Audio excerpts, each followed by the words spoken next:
Indonesia has indeed handed over the G20 presidency to India after the G20 Bali Summit ended yesterday, but there are still some stories left from such a grand international event. And for that, joining us from Bali tonight is Metro Globe Network journalist Mercy Wijaya. Hi, Mercy Wijaya.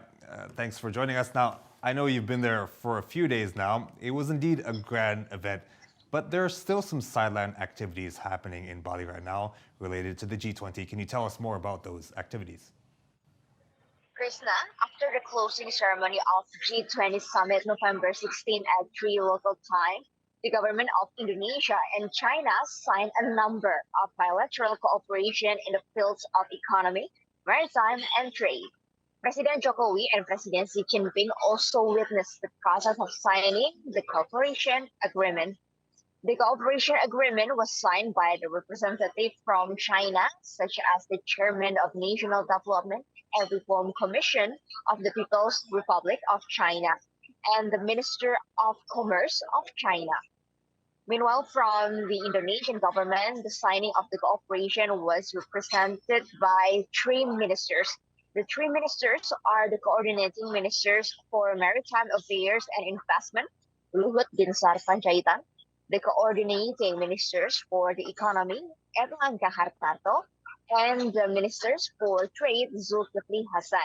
The five bilateral cooperation agreements between Indonesia and China that were signed are the Joint Promotion Cooperation Plan within the framework of the World Maritime Access and Belt and Road Initiative, Memorandum of Understanding for Joint Development of Center for Conservation, Research and Innovation of Indonesia-Chinese Medical Plans, MOU on Industrial Sector Vocational Training, MOU on Increasing Digital Economic Cooperation, Agreement to Expand and Deepen Further Bilateral Economic and Trade Cooperation. Krishna, in the middle of bilateral meeting, Jokowi and Xi Jinping sat down together watching the Jakarta-Bandung high-speed train project video. On the big screen, they saw the trial run of the Jakarta-Bandung high-speed train. While the other head of delegates were leaving Bali yesterday, Chinese President Xi Jinping just left Bali earlier today at 11 a.m. local time, as the leaders of the two countries have previously confirmed their commitment to strengthening bilateral relations. Krishna.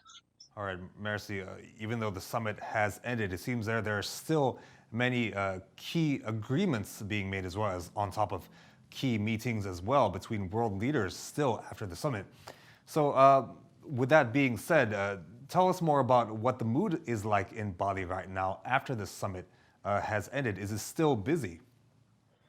Okay, Krishna, after the return of the G20 summit delegates yesterday, Bali seemed to be back to normal.